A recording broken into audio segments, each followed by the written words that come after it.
Bismillahirrahmanirrahim. Assalamualaikum warahmatullahi wabarakatuh dan selamat sejahtera buat sahabat-sahabat semua.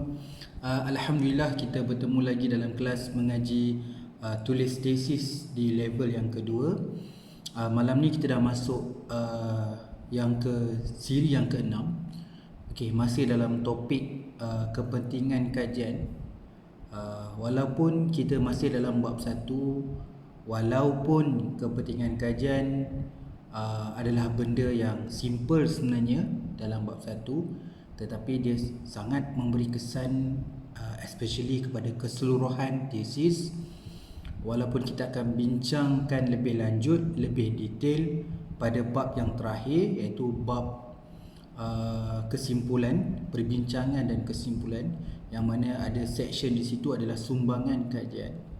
Walaupun kepentingan kajian ni dia akan ataupun kita amalkan dengan perkataan akan menyumbangkan dapatan kajian, akan mengumpul data, akan analisis. Jadi menggunakan akan, tetapi dalam bab 5 nanti akan menggunakan benda yang dah berlaku lah.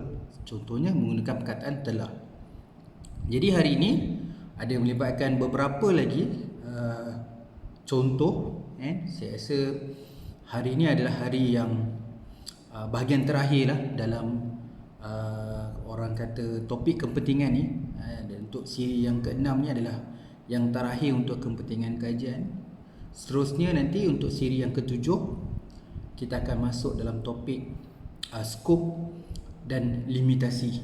Skop dan limitasi, ada bagi beberapa perkara yang kita boleh bincangkan juga, contohnya macam definisi operasi, walaupun telah dijelaskan di bahagian level 1, tapi sebab tema kita dalam level 2 ni adalah menulis. Jadi pakcik pertimbangkan nak tulis juga bahagian definisi operasi sebelum kita betul-betul serius maksudnya kita dah ke taksonomi yang berikutnya, iaitu menulis dalam kajian literatur. Paling tepat keyword dia adalah perbincangan dalam kajian literatur ataupun literature review. Kat situ kita akan belajar macam-macam cara atau macam-macam skill dalam menulis. Jadi kenapa pakcik mulakan beberapa siri awal dalam bab 1 ni, supaya kita tak lupa yang bab 1 ni sangat penting dalam keseluruhan tesis, dan supaya permulaan yang baik kita start belajar tentang kaedah menulis ni dengan beberapa perkara. Dilihat simple, research background, problem statement, kepentingan kajian, nanti skop, limitasi, definisi operasi. Dia sepatutnya ringkas, pendek, tapi dia padat.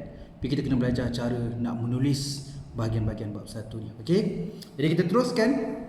So kita dah pergi tesis yang ke-12. Tesis 12 ni membawa maksud bagi siri ataupun topik kepentingan kajian. Tesis yang ke-12 kita tengok.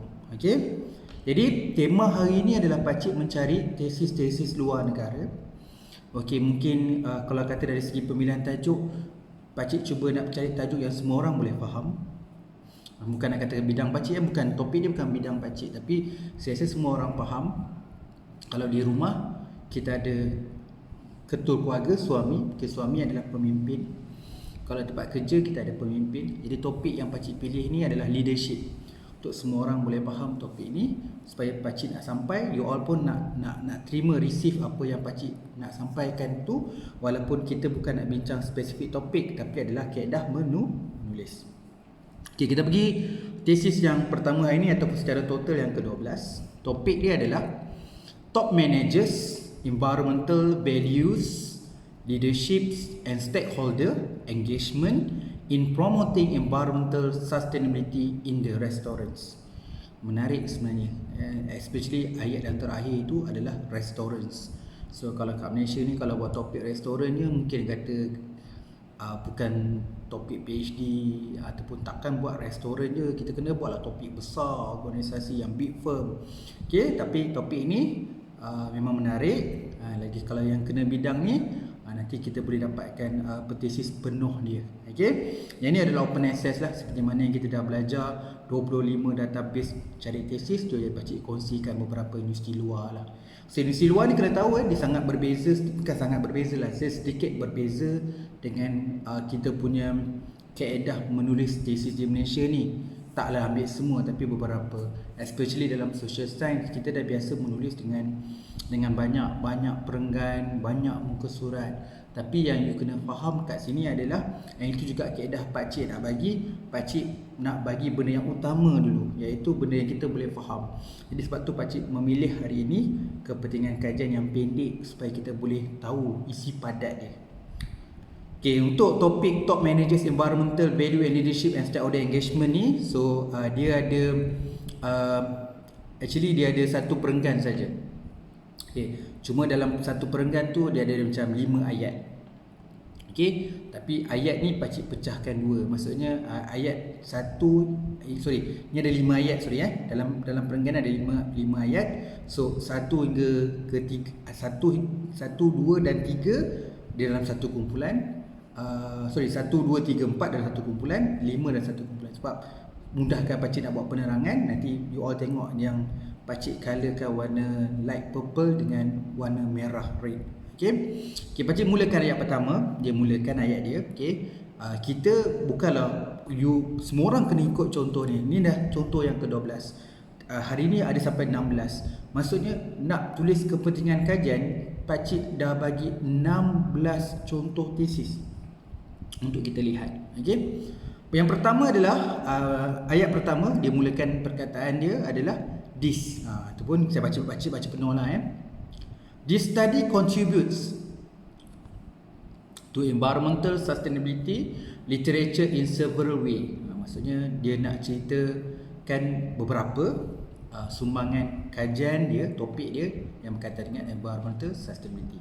Jadi kita boleh ambil juga ayat ni. Kalau you nak mulakan ayat, sebelum nak terus menjelaskan bahagian ataupun ayat pertama, kita boleh mulakan macam ni.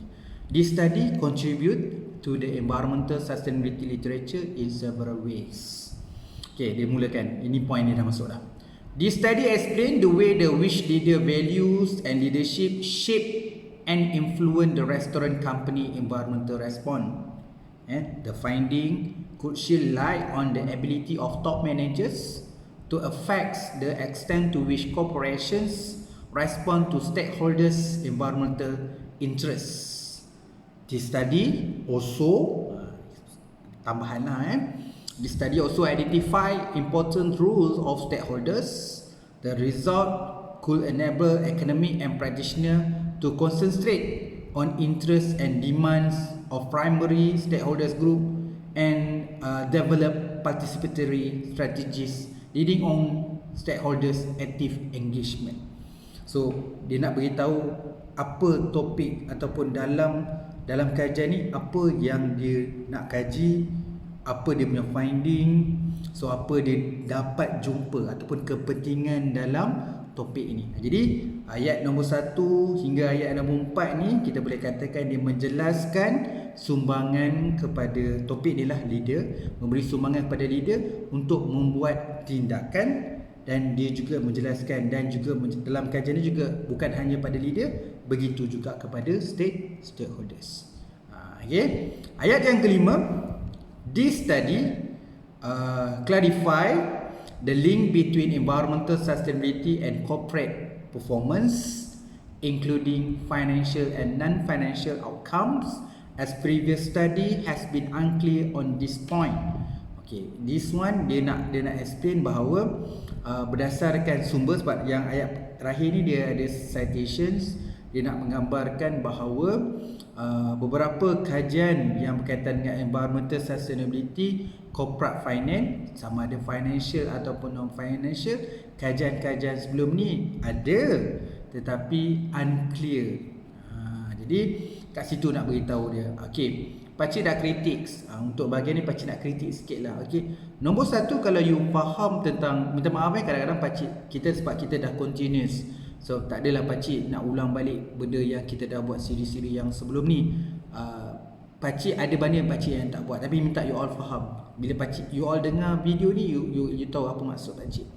Jadi kat sini dia banyak gunakan perkataan this study. Pakcik kira kan, dalam satu perenggan berapa kali dia sebut perkataan this study. Jadi 1, 2, this study contribute 1, this study explain 2, dia mulakan ayat this study, lepas tu this study also 3, this study clarify 4. Jadi 4 kali perkataan this study diungkapkan dalam satu perenggan ni. Mungkin panels ataupun supervisor not agree kaedah ini. Kemudian dia tutup dengan perenggan ini dengan citation. Okey, ada scholar atau supervisor atau penilai dia tak gemar kita tutupkan perenggan dengan citation. Tapi saya faham maksud dia nak beritahu bahawa itu gap ataupun kelompongan yang dia nak highlightkan, bahawa terdapat pembuktian kajian-kajian lepas yang mengkaji topik ni, tapi secara empirical ataupun kita kata in the end dia unclear. Okay, jadi ada kat sini juga pandangan pakcik. Nanti you all tengoklah bila pakcik komen-komen macam ni supaya kita boleh membuat satu perenggan yang lebih baik. Okay, memang level 1 kita dah belajar macam mana nak tulis satu hari satu perenggan. So yang ni kita belajar macam mana nak tulis satu perenggan yang baik. Okay, kita pergi tesis yang kedua ataupun tesis yang ke-13 secara total. So topik dia adalah the impact of the total leadership models, the impact of the total leadership models on financial performance for health center administrator. Ini kalau tanya saya meraihkan kajian. Maksudnya kajian kalau covered topik leadership, contohnya kita cover lah kepada semua jenis player ataupun employee, tidak hanya terhad kepada industri besar macam manufacturing, education, tetapi cover lah dalam konteks agriculture ke, macam ni semua. Dia bagi contoh healthcare, healthcare center administrator. Jadi dia nak tengok the impact of the total leadership model on financial performance for health center administrator. Jadi kalau siapa nak buat topik leadership, kita boleh kaji juga benda ni, melihat pada total leadership model.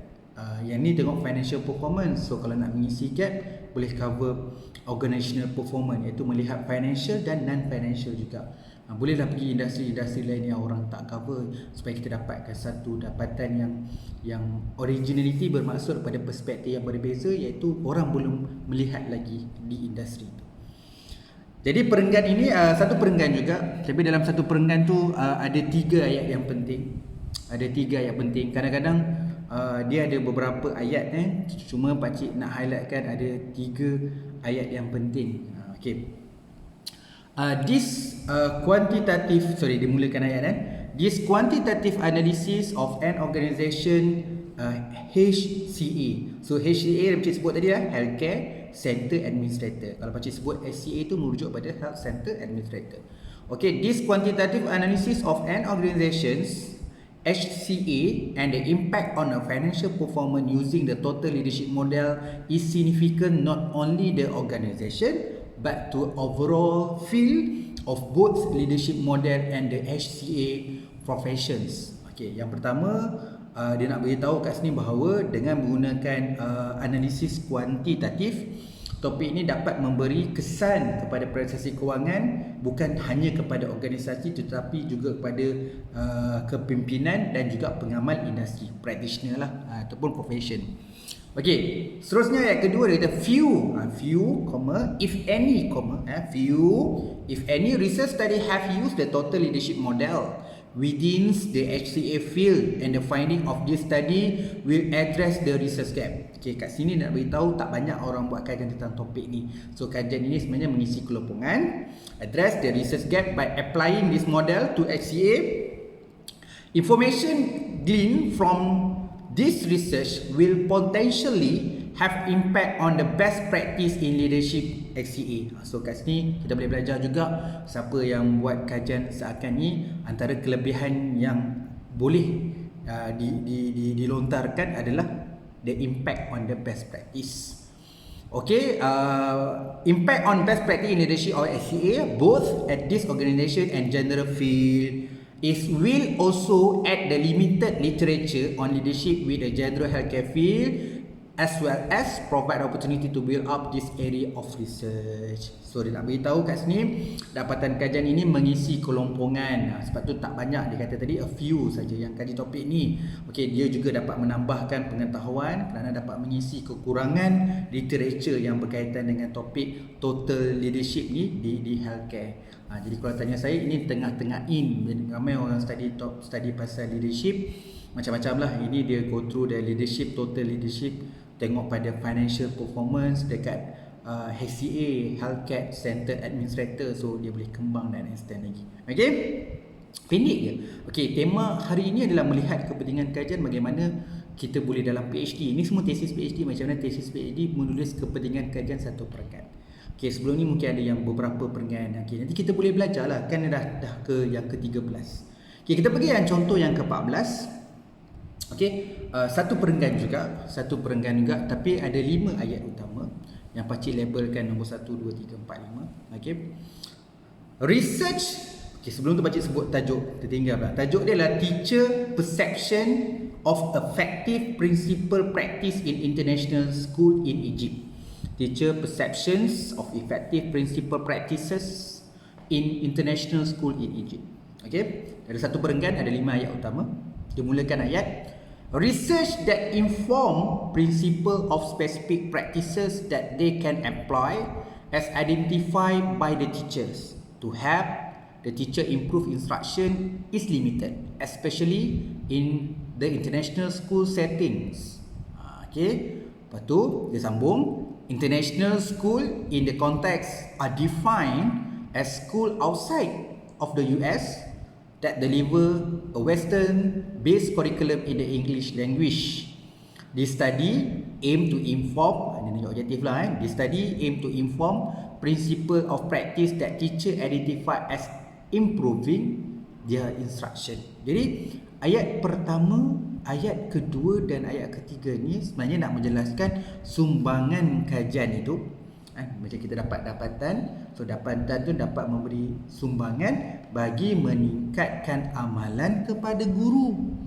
Ini perenggan dia nak beritahu lah. So dapatan ni nak menjelaskan sumbangan dapatan dalam usaha-usaha untuk meningkatkan amalan kepada guru. So topik dia dari konteksnya adalah principle of practice that teacher identify and improving their instruction. Okay, kita go through ayat yang keempat, ataupun kat sini dalam ayat keempat dan yang kelima ni pakcik gabungkan supaya dapat menjelaskan makna yang hampir sama.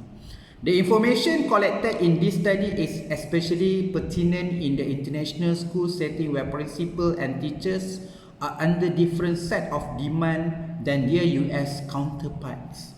Okay, bahagian ni dia nak highlight in terms of data collection, pengumpulan data, iaitu aspek metodologi. Gathering this information may give principal a better understanding, okay, of what teacher in an international school setting needs in order to better job in the classroom and ultimately improve student achievement. Jadi dalam bahagian ini dari konteks metodologi, pengumpulan data dan dapatan ini memberi sumbangan dari segi aspek keperluan dan memberi perkhidmatan, iaitu pengajaran yang baik serta dapat meningkatkan pencapaian pelajar, student achievement tadi. Okay, jadi yang topik Teacher Perception Effective Principal Practice in International School Egypt ni ditulis dalam satu perenggan je. Dia tulis tu significant of study. Yang ke-15, okay, tajuk dia Teacher Perceptions of School Leader Behavior and the Relationship to the Student Growth / Achievement. Boleh ni, kalau dekat Malaysia saya tak jumpa lagi yang macam tajuk ni, boleh slash. Tajuk dia Teachers Perceptions of School Leader Behaviors and the Relationship to Student Growth, kat grow / achievement. Nak pakai grow ke nak pakai achievement? Kalau dekat Malaysia saya confirm panel akan tanyalah, ni nak pakai grow ke nak pakai achievement? Mana boleh pakai dua-dua, kena pilih satu. Okey, tapi tak apalah, dia dah dapat dah PhD dia. Okey, luar negara. Perenggan ni pendek. Ni lagi best. Perenggan dia ada 3 ayat utama, tapi kalau dari segi keseluruhan lain dia ada 1 2 3 4 5 6. Saya ada 6 lain je. Tulis significant of study. And kalau kita dah menengok pada 15 sekarang ni abstract, kalau ada orang yang tanya, kau ni ya betul tulis PhD significant of the study, tulis satu perenggan pendek je.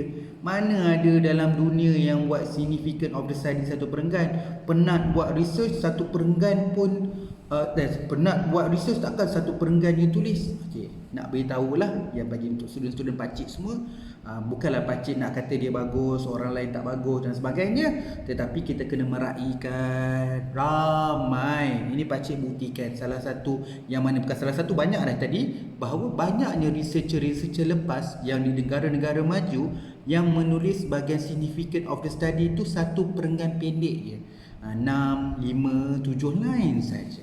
Okay, so yang ni ada 3 ayat utama. Dimulakan dia guna significant of the study. Nanti janganlah bergaduh. Kita pernah jumpa significant of the research, significant of the study, significant and contribution of research, tetapi dia membawa maksud yang sama. Study about teacher effectiveness as measured by student achievement and standardized tests and teacher evaluation are the front fronts of teacher education study. However, there are few studies that examine relationship of teacher working condition, specifically school leader behavior and student growth. Dia panggil sini student growth achievement tu AMO in readings. This study examine, study ini ingin mengukur atau menentukan whether or not school leader behavior had impact on teacher perception of those behavior and if the behavior affected student growth achievement in reading.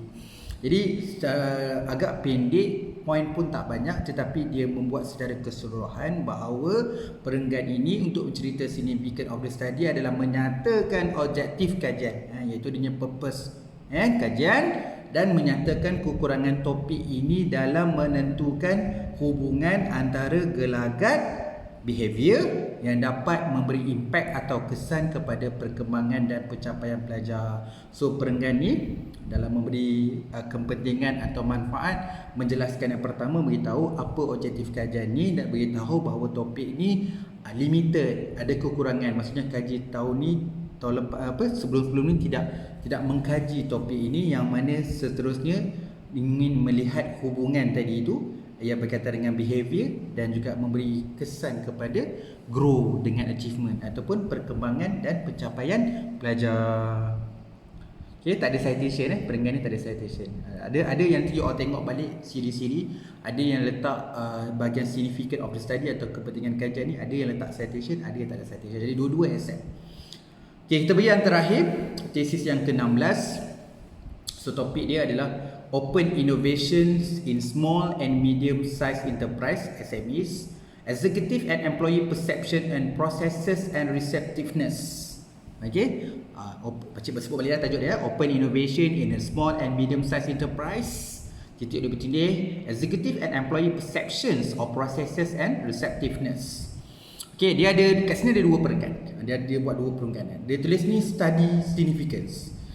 Lain pula kan, study significance. Okay, alright. Perenggan yang pertama ada dua ayat utama. Baca letak nombor 1 dan nombor 2. The result of the study increase our understanding. The result of this study increase our understanding of how SME innovate, whether organization utilize open innovation as the formal or informal part of the innovation process. To what degree SME are engaged in efforts to collect and implement employees generated idea through the mechanism of open innovations. Ni ayat dah panjang nak lepas titik. Jadi orang Malaysia pun banyak juga yang nak jumpa titik, memang ramai juga yang buat ni. Tapi make sure ditulis dengan menggunakan bahasa yang baik. Kalau kata tulis dalam English, bolehlah, kalau rasa tak confident boleh hantar kepada proofread untuk semak. Okey. Seterusnya terus baca poin yang kedua. The study also provide insight regarding the role that employee SME play in the organizational innovation process and identify perceptual and process barrier that may preventing effective collection and implementation of employee idea within SMEs through comparison of executive and employee perception. So yang ni memang dia punya target ataupun responden dia adalah executive dengan employee. Okey. So perenggan pertama ni yang ada dua ayat ni sebenarnya nak menjelaskan dapatan kajian ni dalam memberi pertanyaan disebut understanding, memberi kefahaman dan nak menjelaskan peranan pekerja SMEs dalam topik ni lah, on the processes and receptiveness. Nak lihat kepada eksekutif dengan employee tadi dalam memberi kefahaman dan juga menjelaskan peranan pekerja tadi ni, eksekutif dengan employees tadi yang terhadap processes and receptiveness di SMEs lah, di SMEs. Okey, kita pergi perenggan yang kedua. This study, this study acts. Ni boleh gunakan, biasa kita additional kan, kat sini boleh pakai this study acts, ADDX, to body of knowledge regarding open innovation utilization in SME, the mechanism utilized to collect idea, the role of organizations, non-R&D employees, the open innovation process, and to identify organizational structure, process or perceptual barriers that preventing organizations from capturing and implementing employee idea or ideas generated through inbound open innovation to increase efficiency, reduce costs, improve existing product or services, or from proposing new product or services. Okey. Jadi ayat yang ketiga ni, yang panjang ni sebenarnya, nak jumpa titik ni panjang ayat dia, menjelaskan sumbangan dari aspek pengetahuan topik dan peranan organisasi dalam meningkatkan prestasi. Tadilah yang prestasi tu yang berkaitan efisiensi, reduce cost, improve existing product or services, and propose new product or services. So nak ceritakan macam mana kajian ini dapat memberi sumbangan bukan hanya kepada pengetahuan, tetapi bagaimana role atau peranan organisasi dalam meningkatkan prestasi. Okey. Jadi tesis yang ke-16 yang terakhir untuk topik kepentingan kajian di siri yang ke-6 ni ada 2 perenggan. Nanti lihatlah ke semua 16 tesis ni, 6 perenggan. Okey, pakcik lupa nak jelaskan kat sini. Kadang-kadang lagi-lagi yang tesis lokal lah, ada setengah sahabat pakcik yang bagi tesis tu untuk rujukan pakcik. Jadi pakcik beritahu ambil sikit je screenshot dia punya penulisan, tapi ada yang tesis pakcik tak boleh bagi tesis penuh kerana kena pegang amanah lah. Ada yang bagi, pakcik bagi, ada yang tak bagi. Tapi yang mana yang dalam English ni memang pakcik kita pakai 25 database tu. Okey, kalau pakcik terlepas nak bagi, pakcik boleh bagi. Kalau terlepas nak bagi, so benda tu kita google je, memang dapat, dia dapat full artikel ni. Sebab yang kita ni memang open database. Okey, kalau nak dapat di sini nanti pakcik pun boleh bagi, tak ada masalah. Okey, alhamdulillah kita dah ke siri yang ke-6, dah selesai latar belakang, penyataan masalah dan kepentingan kajian. Seterusnya kita akan masuk nanti topik bahagian scope, limitations, okey, dan juga definisi operasi sebelum kita akan masuk kepada bab 2. So penting yang nak belajar bab 1 ni sebelum kita masuk kepada bab 2 yang lebih, yang you all nak belajar more synthesize, nak belajar analyze, macam mana nak menulis. Memang kena strong lah, sebab bab 2 adalah naratif penceritaan you, nak buat discussion tentang kajian-kajian lepas. So teknik menulis dalam bab 2 kena lebih baik. Dah kita pergi pada level 2 ni, tulis tesis, lepas tu kita kena upgrading cara kita menulis. Okay, minta maaf atas kekurangan dan kesilapan dalam menyampaikan sebutan bahasa Inggeris tak tepat. Mohon maaf atas kekurangan ini. Semoga semuanya terus menerimanya sebagai manfaat dan terusnya sukses dan dipudahkan segala urusan. So kita jumpa lagi untuk siri akan datang. Terima kasih banyak-banyak. Assalamualaikum.